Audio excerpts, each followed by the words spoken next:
মানে কি? ঈমান মানে হলো সবগুলো একসাথে গ্রহণ করা,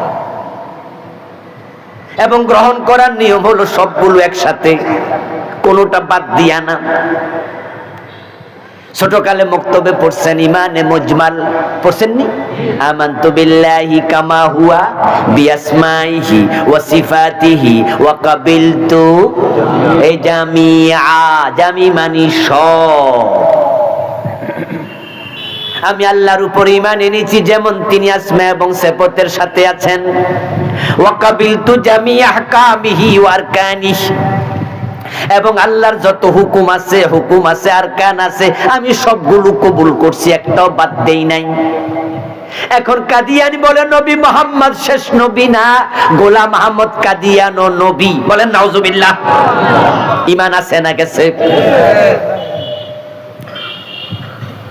ঈমান হলো অঙ্কের মতো, কোনো ভুল গ্রহণযোগ্য হবে না।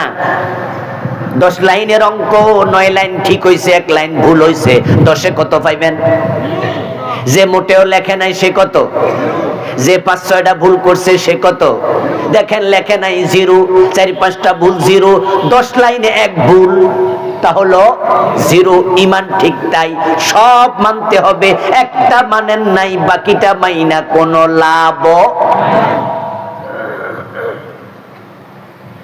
ইবলিস শয়তান মুমিন না কাফের? আল্লাহর কয়টা হুকুম মানে নাই? শুধু আদম রে সিজদা করো, হে কয় করমু না। আল্লাহ কয় যাবে ঈমান, ফখরুজ মিনহা ফাইন্নাকা রাজিম, তুই অভিশপ্ত, বেরিয়ে যা। আবা ওয়াস্তাকবারা ওয়া কানা মিনাল কাফিরিন, তোর ঈমান শেষ, তুই বেরিয়ে যা। ইবলিস আল্লাহর একটা আইন মানে নাই, সে কাফের হয়ে গেল। কাদিয়ানি একটা কথা মানে নাই, কোরআনের কাফের হয়ে গেল। এবার আপনারা আওয়াজ দেন তো, কোরআনে চোর ধরে হাত কাটো এমন আইন আছে না নাই? বাংলাদেশে কয়দিন মানছেন? জেনা করলে 100 বেত লাগাতে হবে, সূরা নূরে আছে না নাই? 100 বেত কয়দিন লাগাইছেন জেনাকারীকে? মদ পান করলে 80 বেত দিতে হবে, এমন আইন হাদিসে আছে কিনা? বাংলাদেশে মদ আছে না নাই? 80 বেত কয়দিন দিছেন? কোরআনে আছে লাহুল খালকু ওয়াল আমরু, সাবধান, সৃষ্টি যার, আইন চলবে শুধুই তার। আপনাদের কাছে জানবো, বলুন তো সৃষ্টি কার? আইন চলবে কার? বাংলাদেশে কয়দিন চলছে আল্লাহর আইন? তো শয়তান মানে নাই কয়টা? তা আমরা মানতেছি না কয়টা? তো হে কাফের, আমনে কি আলট্রাসোনোগ্রাম করুন ঈমানের?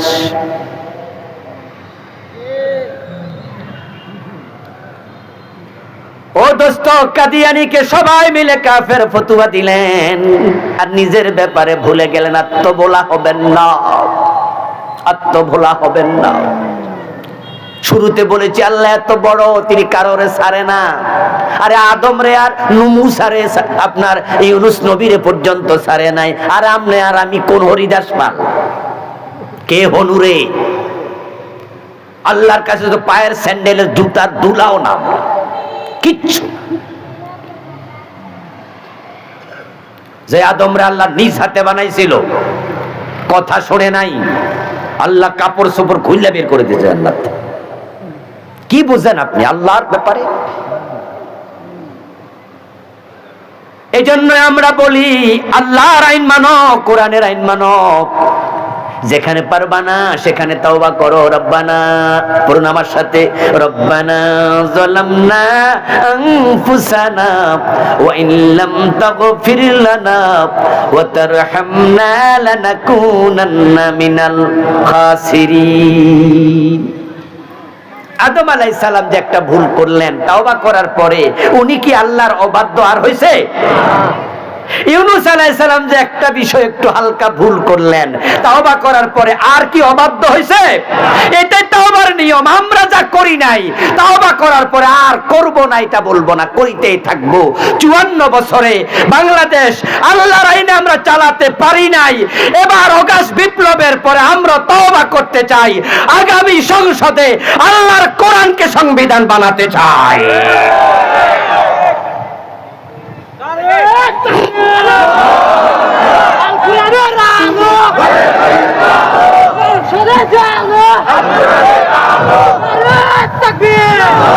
আমার প্রিয় ভাই, তাওবা করার নিয়ম হলো আগের অপরাধ ভুলে যাওয়া, ছেড়ে দেয়া, তারপরে সরি বলে আল্লাহর কথা মানতে শুরু করা।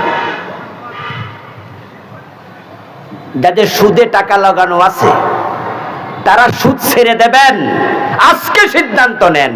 এবার আল্লাহকে বলেন, আল্লাহ আমি আর খাবো না। যদি পারেন আল্লাহ সুদের গুনাহ মাফ করেন। কিন্তু আপনি তাওবা করবেন না, অন্যায় করতে করতে মরে যাবেন।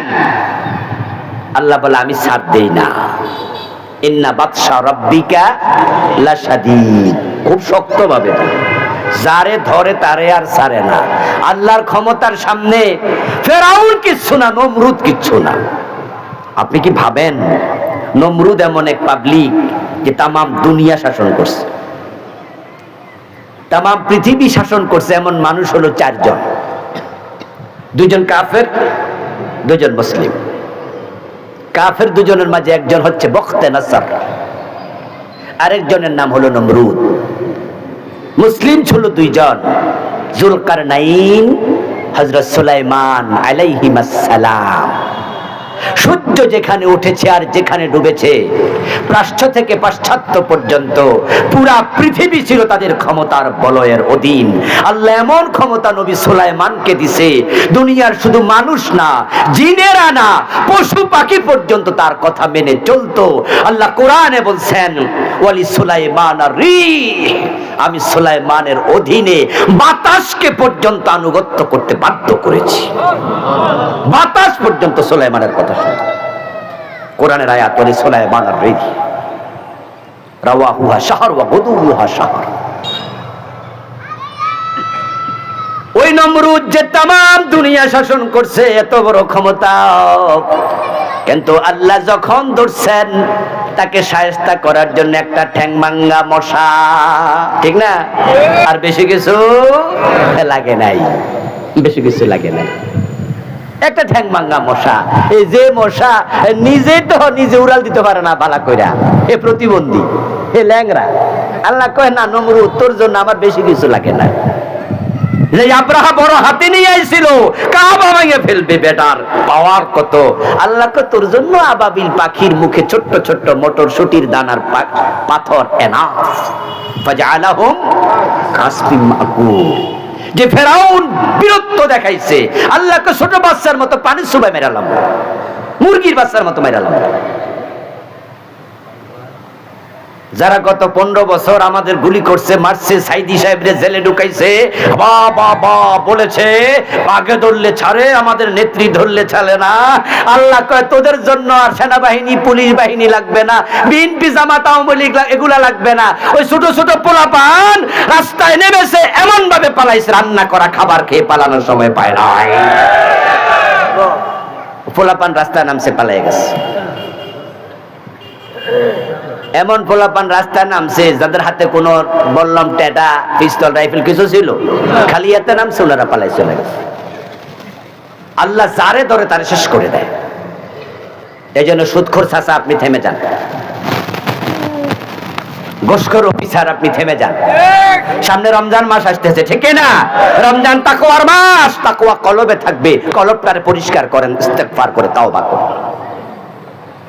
দুধ বড় দামি জিনিস, কিন্তু ওই দুধ দহন করে যদি ময়লা ফাতিলে রাখেন, দুধ খাওয়া যাবে? আপনারা তো গ্রামের মানুষ, অনেকে তো দুধ দহন করেন, করেন না? এই জন্য আপনারা কি করেন, রাতের বেলায় বালতিটা ধুইয়া উল্টায় রাখেন। অথবা যদি আপনারা বালতিতে তাৎক্ষণিক ভাবে নেন, তাও একটু পানি টানি ধুইয়া তারপরে একটা কাপড় দিয়া সুন্দর করে মাজেন, যেন ময়লা কমপক্ষে পাতিলে না থাকে। কারণ দুধ সব গরু সমান দেবে না, কোনোটা 2 কেজি 5 কেজি, কোনোটা 1 ফা। কিন্তু পাতিল যদি ময়লা হয় 10 কেজি দিয়ে লাভটা কি, ঠিক না? তারাবির নামাজ, তাহাজ্জুদের নামাজ সবার সমান হবে না, কেউ কম পড়বে, কেউ বেশি পড়বে। রোজার মান সবার সমান হবে না, কারো তাকওয়া বেশি, কারো কম। কিন্তু কলব যদি ফসা হয় তো তাকওয়াটা থাকবো কই? এই জন্য ইস্তেগফার করুন, তাওবা করুন, কলব পরিষ্কার করুন। কুফর চিনুন। কুফর নিয়ে আমি বই লিখেছি, আমার লেখা এখানে আছে 8টা বই, তার মাঝে একটা আছে কুফর। বাংলাদেশে চলমান 56টা লিখছি আমি। পড়বেন আপনি, যে এর মাঝে আপনি আছেন কিনা, থাকলে তাওবা।